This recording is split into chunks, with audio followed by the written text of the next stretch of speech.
ఓకేనమ్మా. అందరికీ నమస్కారం. మొన్న జగన్మోహన్ రెడ్డి ప్రెస్ మీట్లో పరకామణి కేసు చాలా చిన్నదని చెప్పడం, లక్షల కోట్లు దోచుకున్నటువంటి గజ దొంగ. నిజంగా పరకామణి కేసు అతని దృష్టిలో చిన్నదే. సాక్షాత్తు తమ్ముడు మళ్ళీ లైవ్లో ఉన్నారా అన్న? సాక్షాత్తు ఎవరైతే రవికుమార్ ఉన్నాడో ఆ పరకామణి కేసులో ముద్ద అయినటువంటి రవికుమారే చెప్పాడు. ఏమని? నేను చాలా పెద్ద తప్పు చేశా, మహా అపరాధం చేశా, ఆ తప్పుని ఎలాగా అని అతనంటే, దాని వెనకాతలు ఉన్నటువంటి పెద్ద మనుషులు చాలా చిన్న తప్పు, ఇది దేవుడి డబ్బులు దోచేయడం జగన్మోహన్ రెడ్డి దృష్టిలో చాలా చిన్న తప్పు. అంటే ఇతనికి దేవుడి మీద ఎంత భక్తి ఉంది, దేవుడంటే ఎంత ప్రేమ ఉంది ఇవాళ తెలుస్తుంది. అదే దేవుడు డబ్బులు దొంగిలించిన వ్యక్తిని వెనకేసుకు రావడం అంటే, ఎందుకు వేసుకొస్తున్నావు జగన్మోహన్ రెడ్డి? నువ్వు ముఖ్యమంత్రిగా ఉన్న కాలంలో దేవుడి దగ్గరికి వెళ్ళింది ఊరికే జనం కోసమే కానీ దేవుడి మీద ఉన్నటువంటి భక్తిభావంతో కాదని తెలియకే తెలిసిపోయింది. పరకామణి కేసులో ముద్దాయి అయినటువంటి రవికుమారు 90% ఆస్తులు సెటిల్మెంట్లో ఇచ్చానంటాడు. అది సిట్టు తెలుస్తుంది ఏ పెద్దలకు వెళ్ళింది. తాడేపల్లి ప్యాలెస్లోకి వెళ్ళిందా? ఆ సెటిల్మెంట్ ఎలా జరిగింది, ఆ సెటిల్మెంట్లో ఎవరెవరు ఎంత తీసుకున్నారు అంతా చెప్తారు. రవికుమారు నేను వ్యాపారంలో సంపాదించాను అంటాడు. వ్యాపారంలో సంపాదించిన వ్యక్తి దేవుడి సొమ్ము ఎక్కడైనా దొంగిలిస్తాడా? దేవుడికి కానుకలు వేసేది ఎవరు? డబ్బు సంపాదించుకున్న వాళ్ళు దేవుడి మీద భక్తితో ఎంతో కొంత ప్రసాదాలకో లేకపోతే భోజనాలకో ఇంకోటో ఉపయోగపడిద్దని వేస్తాడు. అంటే ఈ రవికుమార్ దోచుకున్న ఆస్తి అంతా దేవుడిదే. దాన్ని సెటిల్మెంట్ చేసింది ఎవరు? తాడేపల్లి ప్యాలెస్ పెద్దలు. ఇవాళ దేవుడి మీద ఇటువంటి గౌరవం లేకుండా వెంకటేశ్వర స్వామిని కూడా అవమానించే విధంగా జగన్మోహన్ రెడ్డి చాలా చిన్న తప్పు అని చెప్పడం మాత్రం ఇతను దేవుణ్ణి చాలా కించపరిచినట్టు. దొంగతనాల్లో అతి పెద్ద దొంగతనం ఏంటయ్యా అంటే భగవంతుడి సొమ్ము దొంగిలించడం.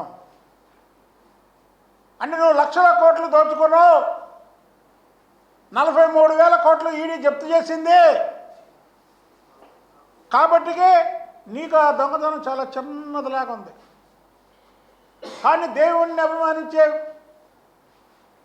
దేవుణ్ణి నమ్మే భక్తులు ప్రపంచంలోనే వెంకటేశ్వర స్వామి అంటే అందరూ కూడా ఆయన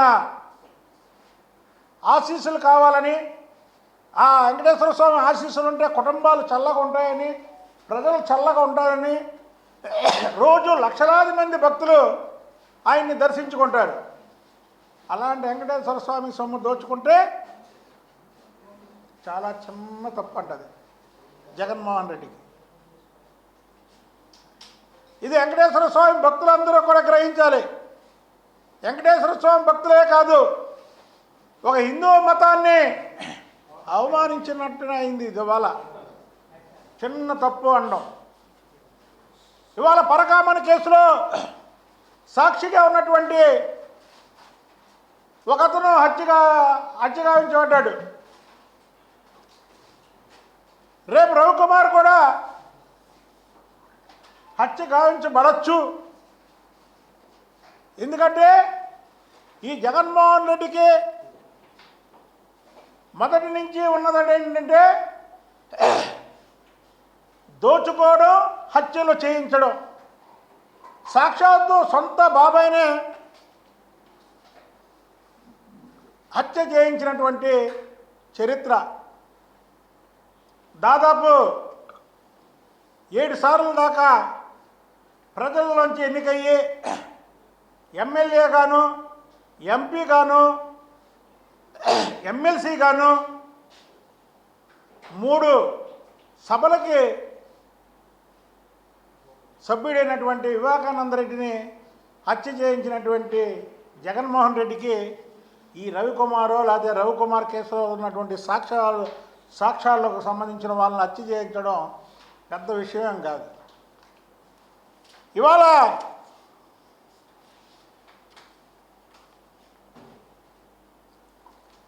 అసలు రవికుమార్ ఆస్తులు ఎవరు రాయించుకున్నారు, ఎంత రాయించుకున్నారు, ఇవన్నీ కూడా త్వరలో తేలుతుంది సిట్టు దర్యాప్తు ద్వారా.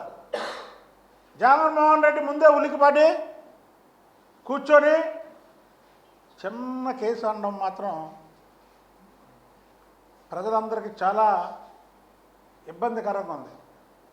అసలు ఒక విధంగా జగన్మోహన్ రెడ్డికి మేము ఎప్పటి నుంచో చెప్తున్నాం, మతి భ్రమించి మాట్లాడుతున్నాడు. మతి భ్రమించి మాట్లాడటమే కాకుండా సూపర్ 6ని సూపర్ స్టార్ లాగా ప్రజలకు అందించినటువంటి చంద్రబాబు నాయుడు గారిని వ్యక్తిగతంగా మాట్లాడటం, అలాగే భువనేశ్వరి గారిని ఏకవచనంగా మాట్లాడటం. అసలు ఎప్పుడూ రాజకీయాల్లో రానటువంటి వ్యక్తి ఒక సిబిఎన్ సార్తో ఏ దేవాలయాలకో లేదా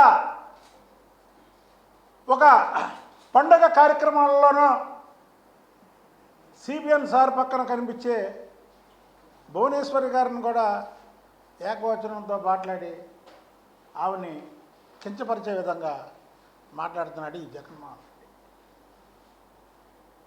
ఆమె భారతిరెడ్డి గారిలాగా నీతో పాటు నీ ప్రభుత్వంలో భాగస్వామ్యం కాదు, వెనకాతలుండి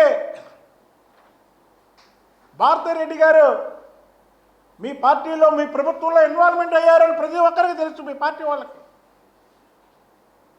భువనేశ్వరి గారు ఏ రోజు అవలా, వాళ్ళ తండ్రి ముఖ్యమంత్రిగా ఉన్నప్పుడు అవలా, వాళ్ళ భర్త ముఖ్యమంత్రిగా 4 సార్లు ఉన్నప్పుడు అవలా, తన కుమారుడు మంత్రిగా ఉన్నప్పుడు కూడా అవలా. ఆమె ఒక రైతు పక్షపాతి. ఆమె హెరిటేజ్ కూడా రైతులకు సంబంధించినటువంటి వ్యాపారమే. అదే బ్రాహ్మణి స్టీల్ కాదు, లేకపోతే సిమెంట్ కాదు, లేకపోతే ఇంకోటి కాదు. హెరిటేజ్ అనేది ఒక రైతులకు సంబంధించినటువంటి వ్యాపారం. దాని గత 30 సంవత్సరాలుగా అభివృద్ధి చేసి ఇవాళ ఈ స్థాయికి తీసుకొచ్చింది. అలాంటిది ఆమెను కూడా ఈ రాజకీయాల్లోకి లాగుతున్నాడు ఈ జగన్మోహన్ రెడ్డి. నువ్వు చూసావు చంద్రబాబు నాయుడు గారిని అరెస్ట్ చేస్తే ఆ రోజు భువనేశ్వర్ గారు రోడ్డు మీదకి వస్తే ప్రజలు ఎలా బ్రహ్మరథం పట్టారో. ఆ కుటుంబానికి ఒక గౌరవం ఉంది, ఒక విలువలు ఉన్నాయి. ఆ కుటుంబం అంటే ప్రజలకి మేలు చేసే కుటుంబం కానీ ప్రజలకు హాని చేసే కుటుంబం కాదు, ప్రజలు బాగు కోరే కుటుంబం కానీ ప్రజల్ని నాశనం చేసే కుటుంబం కాదు నీలాగా. అరే నీకు సొంత బాబాయ్ లేడు, నీ పక్కన ఉన్న వాళ్ళు లేరు, నీ వెనకాతలు ఉన్న వాళ్ళు లేరు, ఆఖరికి ఇంట్లో వాళ్ళు కూడా దూరం చేసుకున్నటువంటి వ్యక్తివి నువ్వు. అంటే నీ మనస్తత్వమే కరెక్ట్ కాదు. నువ్వు చంద్రబాబు నాయుడు గారి మీద అవాకులు చవాకులు పేలడం అనేది మేము తీవ్రంగా ఖండిస్తున్నాము. ఈ పరకామణి కేసు చాలా చిన్నది అన్నదాన్ని తెలుగు ప్రజలే కాకుండా ప్రపంచవ్యాప్తంగా ముక్త కంఠంతో ఖండిస్తున్నారు ఇవాళ. అలాగే రవికుమార్ కూడా తాడేపల్లి నుంచి వచ్చినటువంటి స్క్రిప్ట్ ఏదైతే ఉందో ఆ స్క్రిప్టే చదివేటన్నా. అతను తాడేపల్లి నుంచి వచ్చినటువంటి స్క్రిప్ట్ని చదివి చెబుతున్నాడు ఈ మాటలన్నీ. తొందరలో ఈ పరకామణి కేసులో ఎవరెవరు ఉన్నారు వెనకాతలా?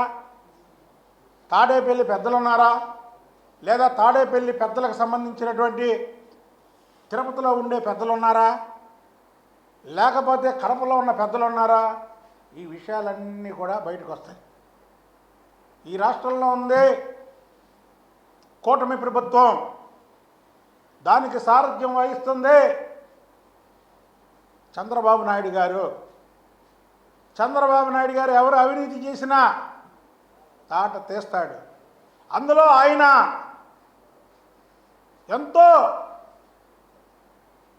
భక్తి శ్రద్ధలతో ఆరాధించే వెంకటేశ్వర స్వామి. ఆ వెంకటేశ్వర స్వామి డబ్బులు దొంగతనం చేసిన వాళ్ళని అసలు వదలడు, ఆ దొంగతనం వెనకతలు ఉన్న వాళ్ళని అసలు వదలడు. కాబట్టి భక్తుల మనోభావాలు దెబ్బ కొట్టే విధంగా ఉన్నాడు జగన్మోహన్ రెడ్డి. నువ్వు చాలా చిన్నది తప్పు అన్న వెంకటేశ్వర స్వామిని డబ్బులు దోచుకున్నటువంటి వ్యక్తిని చాలా చిన్న తప్పు అన్నావు.